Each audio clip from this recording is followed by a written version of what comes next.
What's up, ladies? It's Dr. Connie. Welcome back to my channel. Today we are having an amazing conversation around the 3 most common mistakes that women make when it's time to reach their weight loss goals.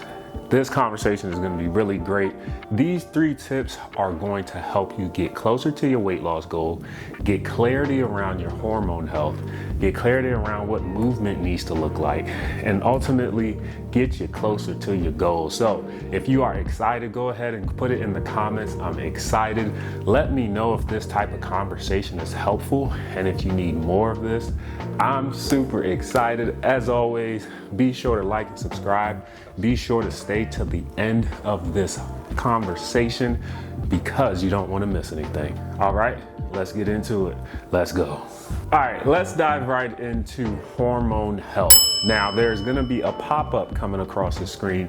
These are the hormones that we are going to touch on today. We're going to do a brief synopsis. We're going to skip gut hormones today, but we're really going to focus on the ones that are commonly overlooked when it comes to weight loss. Leptin, ghrelin, cortisol, insulin, and estrogen. I'm going to give you some tips on how to improve your levels of your hormones. One of the things that women often overlook are how their hormones play into their weight loss goals. If we look at leptin and ghrelin, these are your hunger hormones. Ghrelin is the hormone that tells your body that it is hungry. So if you're someone who is struggling with your appetite, you just feel like you're never really hungry, ghrelin may be your issue. Your ghrelin levels may need to be addressed. Leptin is the hormone that tells your body you're full. So if you're having issues with overeating, over cravings, your leptin levels may be the thing that needs to be improved. Now, what can throw off these levels? Lack of sleep. If you eat highly processed foods, if you have a lot of sugar in your diet, these are some things that can affect those 2 levels. Stress management is something that can affect your hormone and your hunger levels as well. So that goes right into the next thing, cortisol. Cortisol is your stress hormone. When you have high levels of cortisol, it can lead to cravings. When you have high levels of cortisol, it can lead to belly fat being stored in your stomach. We need to start managing our stress, ladies. I know the kids are busy. The kids can be a lot, work can be a lot, life gets hectic, but we really need to start making sure that we are addressing our stress levels because they can ultimately affect how our weight loss shows up. Next thing, estrogen. When you are younger, estrogen is amazing because that's where you get your curves from. That's where your shield is. That's where your body fat is nicely distributed to the parts of the body that we want. As we get older and that estrogen shield starts to come down, things go left. That changes completely. And as our estrogen shield starts to come down, that's where body fat can sometimes be stored in our midsection or in our arms or in the areas that are undesirable. So you want to make sure as we are aging, we may be going through menopause, perimenopause, when estrogen levels and your hormonal levels start to change, that we're doing the right things to improve that. Things like exercises with weights, things like reducing processed foods and sugars. Those are the things that are truly going to help you address and combat the changes that come with your estrogen levels decreasing over time. Next thing, insulin. Insulin, this is the hormone. It gets a bad rap, but we need insulin. We need adequate levels of insulin in our body to help us store and process sugars and carbohydrates. What often happens, we may be insulin resistant because of lifestyle choices. We don't exercise as much. We have diets that are high in sugar, high in carbohydrates. So we've developed insulin resistance or pre-diabetes or now we are diabetic. To improve our insulin levels, we need to start making some changes to our lifestyle and our diet because insulin is needed in order for us to properly process our sugars, properly store energy so that we can go through our daily tasks. So the one thing that's going to address all of this, the one thing that's going to make sure that we are adequately reaching our goals, adequately improving our hormones the best way, avoiding processed foods and added sugars. We got to get it done. This is going to require us to really start focusing on the things that we are putting in our body.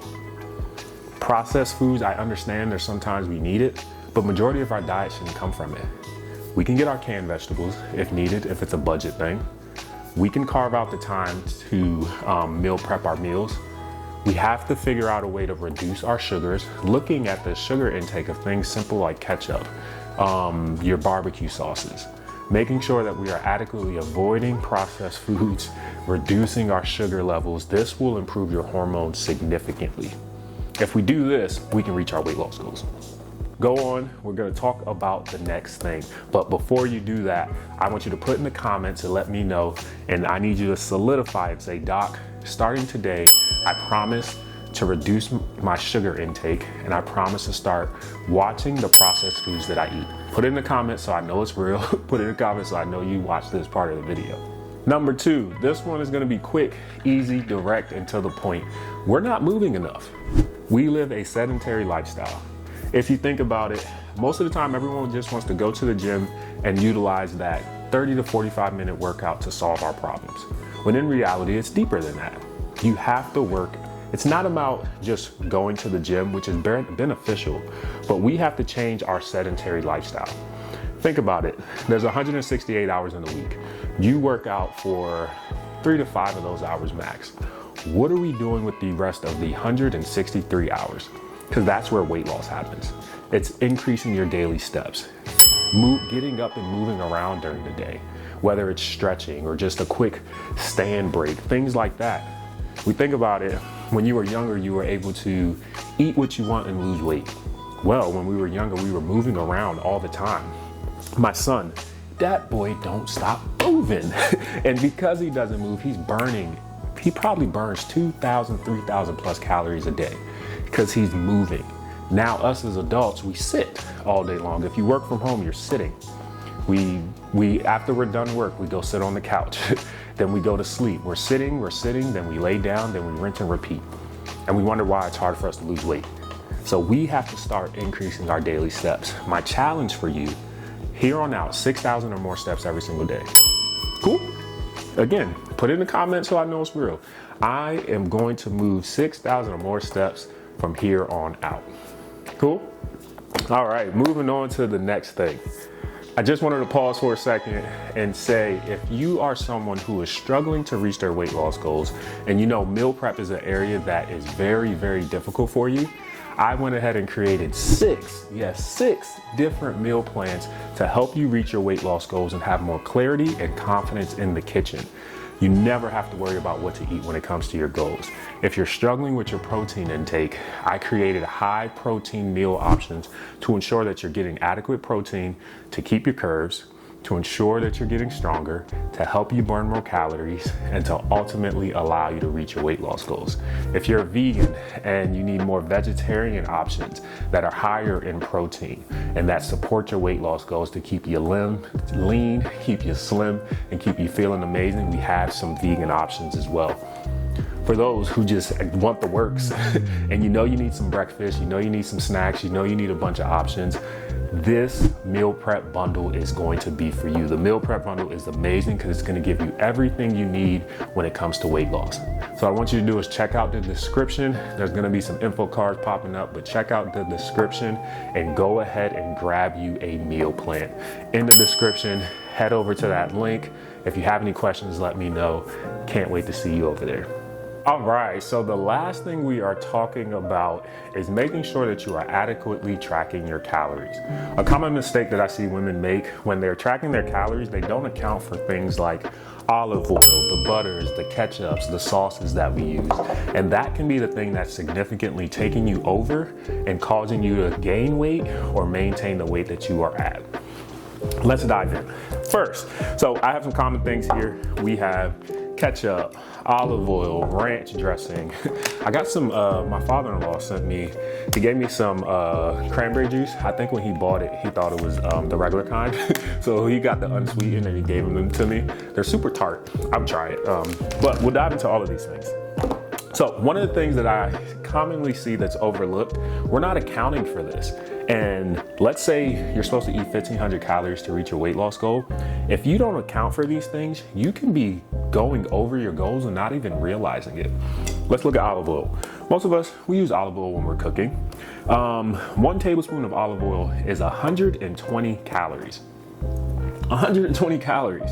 That doesn't necessarily mean it's bad. That's just something we have to be mindful of. Because if you're not putting how much olive oil you used in your recipe, that can make or break it if you've reached the goal or not. 120 calories. Saturated fat, 14 grams. We know it's olive oil. Of course it has fat. So that's just olive oil. So let's say I'm making wings. We'll put this together, right? And let's say I make wings. I air fry some wings. I got some potatoes in the oven, and I use olive oil to base my potatoes. So that's 120 calories right there. My air fried wings, to put the seasoning and everything, I use some olive oil on it so I can marinate it. Okay, that's another. Now I'm at 240 when it comes to my olive oil. So we're starting to put this dish together. So then let's say, we use butter for something, right? Let's say we want to put butter in the potatoes or whatever we want to use butter for. This one, 50 calories. Or if I wasn't cooking my wings, let's say I'm making a steak. If you make your steak the right way, you want to base it with butter. And that's where you can easily go over when it comes to something like this with your butter. But let's go back to our analogy if we're cooking the wings and French fries. All right, I made my wings. I want to use some ranch. Who doesn't love ranch in wings? 100 calories per 2 tablespoons. You're not counting. Every wing, you dip, you eat. More ranch, you dip, you eat. Next thing you know, from ranch alone, you've added 400 calories to your meal. You got fries, you got French fries. Of course you want ketchup, right? 20 calories. So you're eating your ketchup, you're eating your fries. Now, next thing you know, you got an extra 100 calories from here. We got some added sugar from here, added sodium from here. Your meal that was supposed to be 400 calories is easily 600-700 plus, and you didn't even realize it. I know my juice people, you're drinking a juice, in your mind, it's low sugar, it's healthy, 60 calories. This isn't to scare you. This is so that you can start being mindful when you are tracking your calories, because these things are important. These things make a difference, and if you're not adequately tracking your calories, it can make it difficult for you to reach your weight loss goals. I know in the middle, a couple minutes ago, I shared with you the meal plans that I've created to help you reach your weight loss goals. One of the beauties in the meal plans is that there's a barcode at the end of each page, and it's showing you, and it makes it easier to track these things in MyFitnessPal. That way you don't have to worry about, am I eating the right thing? Am I tracking it the right way? It takes account all the ingredients. So now it's easier. All you have to do is scan the barcode, it's in MyFitnessPal, and boom, you've been able to track your meals right there and making this whole process easier. Cool. So that's all. I hope this was helpful. If you found this helpful, what I want you to do, please leave a comment. Let me know if you want me to do more videos like this. And I also would love for you to like and subscribe. Don't be a stranger. Go ahead, check out the description. I look forward to connecting with you all. They're cutting grass back there. So if you're hearing that noise, I'm sorry. All right. Till next time. Love y'all. Peace.